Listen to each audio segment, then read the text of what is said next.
At LinkedIn, we know hiring is a big deal for your small business. Sometimes it can feel a little overwhelming. LinkedIn uses data that you can't find anywhere else to give you the best candidates, all so you can feel confident you're hiring the best person for the job. And even a little hiring bliss. See why 86% of small businesses who post a job on LinkedIn get a qualified candidate within a day. Post a job for free at linkedin.com/achieve. LinkedIn, your next great hire is here. Vitamin Water was born in New York because New Yorkers wanted more. Like more flavor to go with all the flavor. A refreshing drink after climbing 6 flights of stairs to a walk-up apartment, or standing in the subway station in 100-degree heat. Focus when I have an 8-hour shift. And Triple X after I was out all night at a club. Call Triple X. Drink Vitamin Water. It's from New York. Hi, everyone. This is Robin McAuley, and you are listening to Brutally Delicious with Bruce Moore. And come out and see me on the Soulbound tour in the UK. If you missed that, come out and watch me with Michael Schenker. And I hope you have a great week. Thank you all for listening. And whatever you do, be brutally delicious. 1, 2, 3, 4. The Brutally Delicious Podcast. The Brutally Delicious Podcast. The Brutally Delicious Podcast. The Brutally Delicious Podcast. All right. I love this Brutally Delicious. I think what a great name. Why, thank you. I appreciate you taking the time.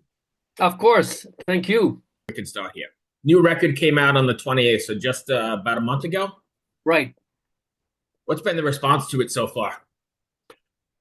So far, everybody is loving it. They like the harder, more edgier sort of approach. That seems to be the overall consensus. It was intentional, obviously. That was actually one of my questions. I didn't know if it was an intentional thing. Yeah, it was. You know, we did Standing on the Edge, then we moved on to the second record, Alive, which took it up another notch. And on this record, I have a new producer, the new in-house guy at Frontiers, Aldo Lenobile. Aldo is awesome. He brought the fire on this one. He introduced some new players, great drummer with Alfonso Mosserino out of Milan. He's just, I call him like the Italian Simon Phillips. He's really good. Yeah. You know, he's really good. Also brought additional guitars from Alessandro Mamola, keys from Antonio Agata, and I retained my guy, as I call him, Andrea Cerveso, who he's kind of created my solo guitar sound, and I love the kid. I love his melodies. I just love his tone. So I didn't want to lose him. And I get to play with all of these guys in about 3 weeks' time at the Frontiers Rock Festival in Milan. So that's going to be pretty cool. And we've already lined up a bunch of additional shows because, you know, you get in, you rehearse, and you go, let's make right. Make a meal out of this. So we're pretty excited about it. Yeah, there you have it. Were you ever worried? I know you said your music has progressively been getting, harder as you go, or a little more aggressive, but were you ever worried that your fans wouldn't take the journey with you? That's a great question. Let me digress a hair. So I just came off the Monsters of Rock cruise with Michael Schenker. Yeah. 2 weeks ago, maybe almost 3 weeks ago now. And from the time that I set foot on the cruise, people are going, we're going to hear Anytime, right? We're going to hear When I'm Gone, right? We're going to hear all the ballads, right? And you kind of get it in the neck when they don't. Because, how do I put this right? When you get sort of tagged with always having a power ballad, always having that sort of approach to the writing, and then suddenly you don't. There's been a couple of comments that said, what, no power ballad? What, no power ballad? Right. And I like to not always wear the same suit of clothes, no pun intended. Well, I agree. And I like to go, you know what? I kind of want to wear that hat for a little bit. Um, Music is, I tell everybody, if there's so much music, Bruce, so much music. And if you just pigeonhole yourself and you only listen to this because you think somebody is going to say something to the detriment, um, you're really you're messing up your day because there's so much music. You should listen to it all because there's Everything. so much Yeah. great creativity. There's so many great artists. What a shame if you just only go down one rabbit hole and that's all you know. So I'm not like that. I have a very, very wide sort of gamut of the stuff that I listen to. Right. And I have friends who go, dude, you listen to that? And I'm going, yeah, and so should you. Right. This is what you're Yeah, missing. so it's not like I'm making any major strides in on Soulbound. It's still the melodies. I love melody. I don't know how to write without a melody. I just don't. And I like guitar players who while they can blaze a trail, they also have a lot of melody, in how they conclude their solos. And Right. that's where I like to go with the writing. And so that's what we did on Soulbound. I'm pretty happy with it. Love the new production. Um, and maybe we'll do more of that.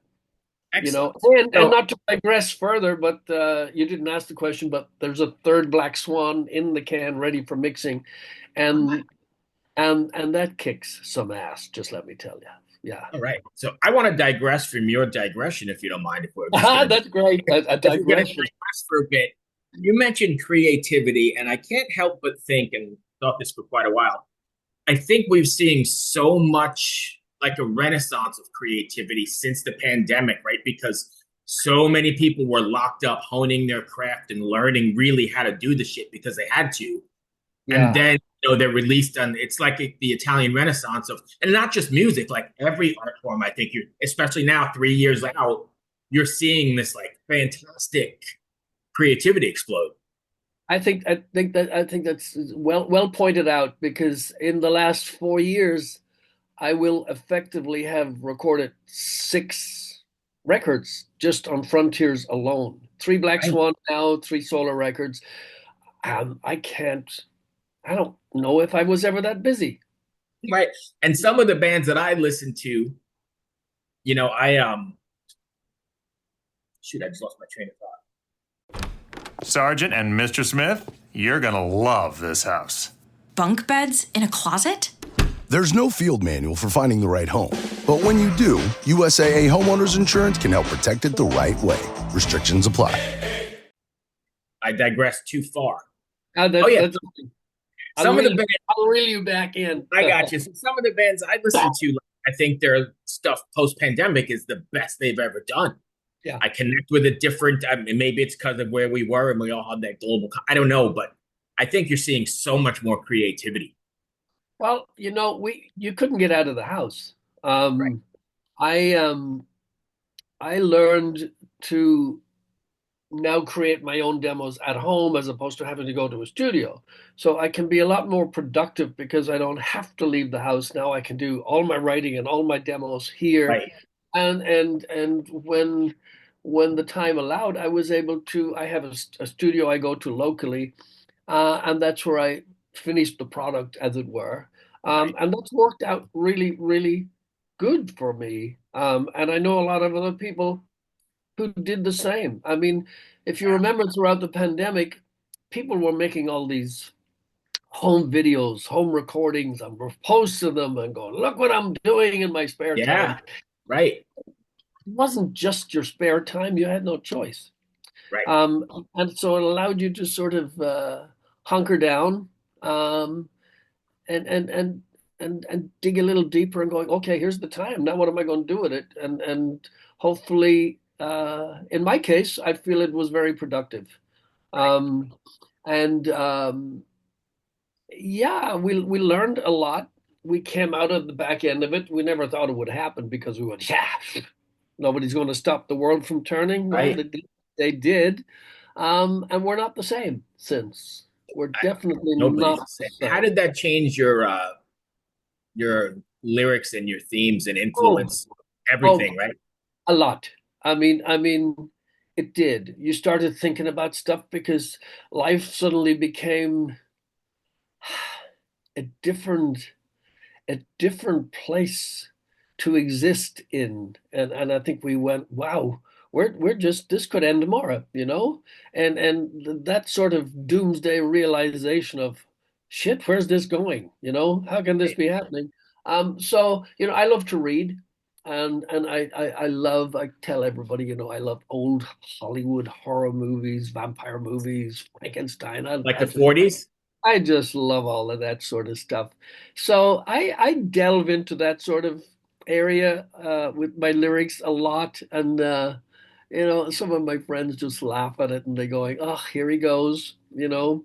Um, but you can go down a dare I say it, when you go that direction, you can also go a sort of a spiritual Right. path, because that's what it kind of does to your mind when you find yourself in these situations. And we say so fluently sometimes, "Oh, God help me," you know, or Right. "Dear God," and half the time it's just something that rolls off the tongue, and then you stop for a minute and you go, I could do with a little divine intervention sometimes. Yeah, something, right? Heck yeah. Something, or whatever it is, floats your boat. But yeah, it inspires you. It makes you think differently. Hopefully for the good. Right. Um, I'm not on a pedestal. I don't have a platform that I'm preaching to. Right. It's just something that I go down and it comes to my mind, and off I go. And hopefully I can relate it to a song that people go, that's cool, you know. Right. And what am I asking for? Nothing. I'm just, it's like good at the end of the day, good music, really, Yeah. you know. So one more digression, and then we'll go back to the record. It's Sorry. great. I It's love this great. conversation. 1940s horror. What's your We should favorite call film? this, sorry, we should call this a brutal digression. What's your favorite 40s Universal film? So for me, I'm gonna say like The Creature from the Black Lagoon. It's Oh so my corny, God. it's so amazing, but it's absolutely fantastic. Oh my God. Oh my God. Now you put me on the spot. Put me on the spot. Or Um, Wolfman. Wolfman maybe, but I like I like how we have evolved from sort of the 40s, let's say the Wolfman, to the new werewolf with all of the Yes, with all the prototechnics, and we right. took it from there. And now with technology we have, wow, Wolfman never looked as good, right? Right. I think back then he just looked like the bearded man, the wolf faced boy or something you see on the news. I know, right? And I love, I mean, I'm a huge fan of like the Underworld trilogies, because the way they use the technology, and it's just I don't know. I just get, I could binge all of that kind of stuff Oh yeah, easily. right. And of course not to uh well basically just to honor it, but losing Val Kilmer yesterday in his Batman, and how Batman, if you like, has evolved Yes, into this sort of technical, uh how would you see, he's like a big hero, but yes, so God rest Val Kilmer. I think he did an yeah. amazing an amazing job, not to mention his his uh his how he managed the Jim Morrison role was just, Amazing. I was talking to my wife about that last night. That was and fantastic. he was Jim Morrison. I mean, Yeah. he lived, he worked, he ate that role and sang and Yep. sang. And it was just, it made you, well, it made me um, look at that movie and see Jim Morrison as a real person. And he Yes. really brought that alive. And I'm going, oh my God, you talk about songwriting and you talk about digging deep into lyrics, and here's the visual on the screen, and you could feel those words coming into life and where his head was. And it was, yeah. And again, um, good questions, good stuff, good way to relate to the music and appreciate artistry. Thank you. You know. let's dig out of the hole and go back to Soulbound for a second. The first track, Suck Me Until I Die, is probably, I'm gonna say, my favorite because it's got that energy, the riff, the whole thing. But what was it like sequencing this? Because that's a whole arc that's almost disappeared now, right? Um, Also a great question. We started the process pretty similar to Standing on the Edge record, the live record, with Alessandro Del Vecchio, who was my co-writer. He was the in-house guy at Frontiers. We decided right from the get-go that I wanted to involve more of my guitar player, Andrea Cerveso. So Andrea, uh, Alessandro, and myself were very heavily involved with the writing to begin with. And Alessandro started sending these really cool riffs in. And as soon as I heard that opening to Till I Die, I went, oh my God, there's something. And I've read comments where people go, don't get that intro at all, man. It's Really? like, No, it I just, thought that was like it takes too long. And then the song starts and I go, why didn't you just get to the song? And I'm going, nah, you just completely missed the boat right here. that's the one that says, "Hey, come along for the journey, man." That's gotcha. And that's exactly what it did to me. And I went, there is just something about this that's like, when Right. is it going to happen? When I shot the video for Till I Die, I had this whole idea. I was kind of channeling that sort of, I had that sort of outlaw. I was channeling my Motorhead Ace of Spades look. Yeah. And I also had this sort of Quentin Tarantino kind of, where is this going to go? Is it a little dark? It's a little shady. Does it actually go anywhere? And that's the void that I wanted to create and just leave it hanging there, running from something. But what is he running from? Will he ever get there? Who knows? Right. And that's kind of but when I heard the riff and I went, oh my God, has to be Right. uh, this has to be the opening track for me. And as we moved through the sequence of writing, it just kind of made sense as I went, and I just started to put the order Because together, and it seemed just yeah, it's just seemed a good balance. I always think of it as a book, a beginning, a middle, and an end, and right. and that's kind of where I took it. Because I think you have to keep the push and pull and the sort of tension, people moving along, right? Yeah, yeah, yeah. I hate fillers. Yeah. I hate the dull moments, and I'm going, oh boy. And I don't think we found any because we initially, or I initially submitted the first portion of the writing, and then we changed gears, and Alessandro leaves the label. Aldo comes in. Aldo said, "Hey, listen to all 11 tracks that you submitted. I have about another 5 or 6 because now you have a new guy. He wants about his Right. stamp on it."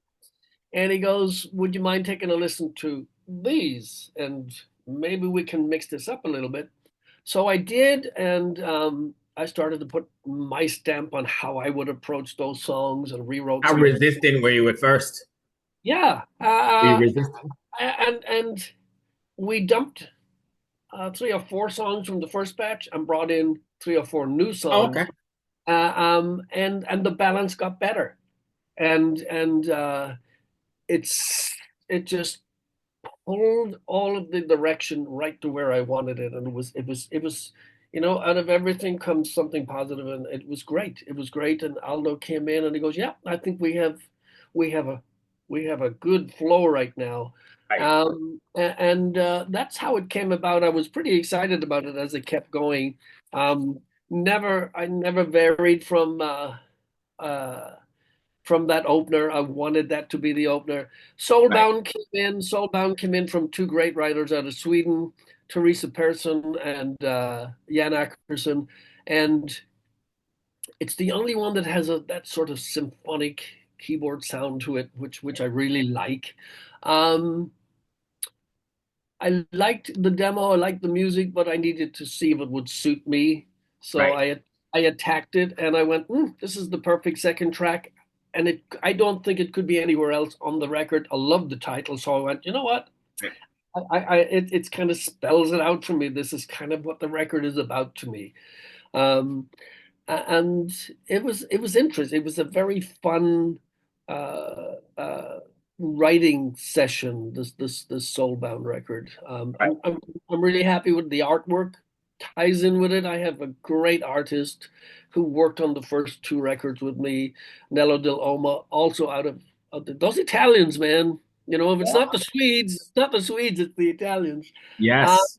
and I wanted him to sort of run the gamut on this one because the first two records I gave him all of the ideas of this is kind of what I want, and I said, but I just have this thing.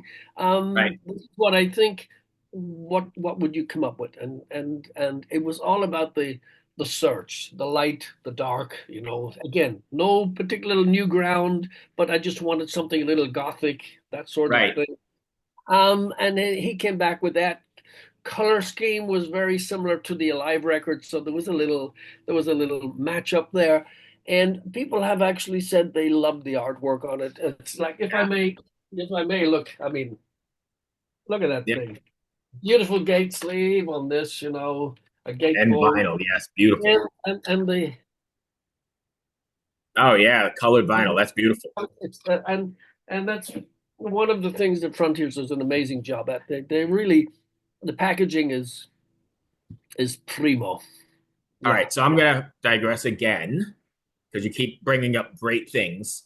We've got about 8 minutes left. I need a couple of Okay. close. So briefly, you mentioned that the order of those first couple songs is what the record means to you. What is that? What does the record mean to you? I think it's where I'm at. Where I'm at. I had some questions thrown at me along the way. Is this a sort of a spiritual stance? And maybe some of the lyrics sort of go down that route. You know, I'm always thankful and grateful for every day that I have. You know, I'm older and hopefully a little bit wiser. And I find myself in a good place where I can stand by what it is that I'm writing down, without preaching. I'm not a preacher. That's not the idea. The idea is to tell a story. And I think at my age, I've probably got more than one story to tell. Right, probably just a Right, couple. right. And so if I can put that into a song, that makes sense to me, as you well know, you can listen to a song and many people will have many different interpretations of the same piece of music. So this was my interpretation, and I've already had people go, dude, this means like this to me. And I'm going, Right. I didn't think of that, but that's awesome because It's amazing and connected. Right. now it connects. Yes, now Yeah, it that's connects. So I think that's what it means to me. It's who I am right now. I'm in a good place. I'm a very positive thinking person. I'm not there's nothing negative around me. It's like doesn't work for me. Doesn't work for me. Too much So of that in the world anyway. So yeah, so that's really, you know, music's my jam after my family. My family is always numero uno, you know, absolutely. and that's what gives me that solid base to work and to be happy with the work. And then the music, just my wife always says, you're miserable if you're not doing your music, you know. Right. Oh, there you have it. I hope that answers your question. Oh yeah. Hey, I took you down all kinds of paths. Sorry. I know it was supposed to be just about Soulbound, but it kind of just meandered. But I think that's where the good conversations are. Yeah, no, it's it's there's so much you can say about so many different things. It's where you are knowing who you are and what makes you tick. And I hope what makes me tick is good and comes across like that. And you for listening and the great questions, of course. Appreciate You it. know, So, Robin, thank you for your contributions to music. I appreciate you, man. God Thanks bless for you. sharing with me. Be well. Have a fantastic day. Hey, Thanks, cheers. Bruce. Bye-bye. Bye-bye.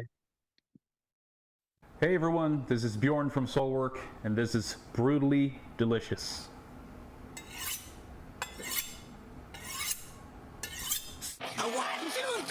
The Brutally Delicious Podcast. The Brutally Delicious Podcast. The Brutally Delicious Podcast. The Brutally Delicious Podcast. Hey, Hey there, heavy metal maniacs and kitchen crusaders.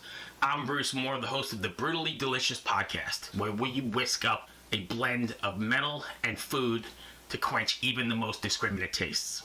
Have you ever wondered what your favorite metal musician chows down on before they hit the stage to melt your face off? Well, look no further.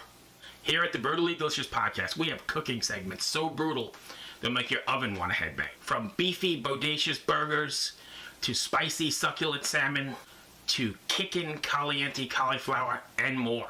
We mix metal and culinary creations, resulting in a feast for the senses. But wait, there's more. Hey, this is Michael Monroe. Brutally delicious. Isn't that beautiful? See you down the road. Each week, I meet with the mammoths of metal for interviews that are spicier than a Carolina Reaper. Get the latest on their upcoming shows, behind-the-scenes stories, and if we're lucky enough, maybe they'll share a secret family recipe or two with us. You'll also want to check out our weekly album and show reviews, where we dice, slice, and serve up our unique takes on the latest metal releases. So grab your leather apron, crank the volume to 11, and subscribe to the Brutally Delicious podcast on your favorite podcast platform. It's sure to be a hell of a time. Oh, hey there. It's Tim from Protest the Hero. Now that you've seen my junk, I'm going to show you how to make a pizza. And you're watching Brutally Delicious. What's up, everybody? Max Cavalera, Soulfly, and you listen to Brutally Delicious podcast. Stay metal, motherfuckers. And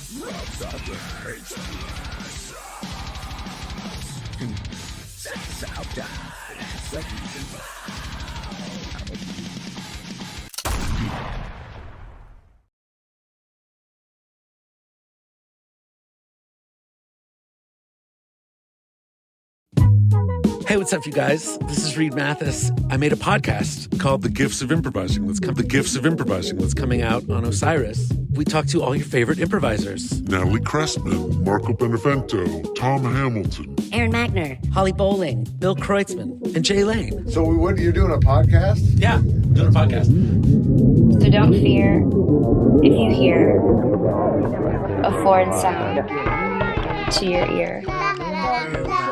We need the gifts of improvising. This is Lawrence Lanahan, journalist, musician, and host of Rearranged, an Osiris Media podcast about music arranging. Once a song is written, arrangers make musical decisions that shape how we end up hearing the song. And we're not just talking about adding orchestral accompaniment, like horns and strings, or doing a cover version of a song. Arrangement can be putting happy music over dark lyrics, using samples, recording all acoustic, even tiny decisions like putting an electronic loop into an acoustic song to draw your attention to an important turn of phrase. It's all arranging. Rearranged episodes are documentary essays where I use arrangements to answer some big questions like what is a song and what can a song become? And how can the sound of a song change the meaning you take from it? Listening this way has changed my relationship with music. Tune into Rearranged, and maybe it'll happen for you too. Learn more at rearrangedpodcast.com. Osiris.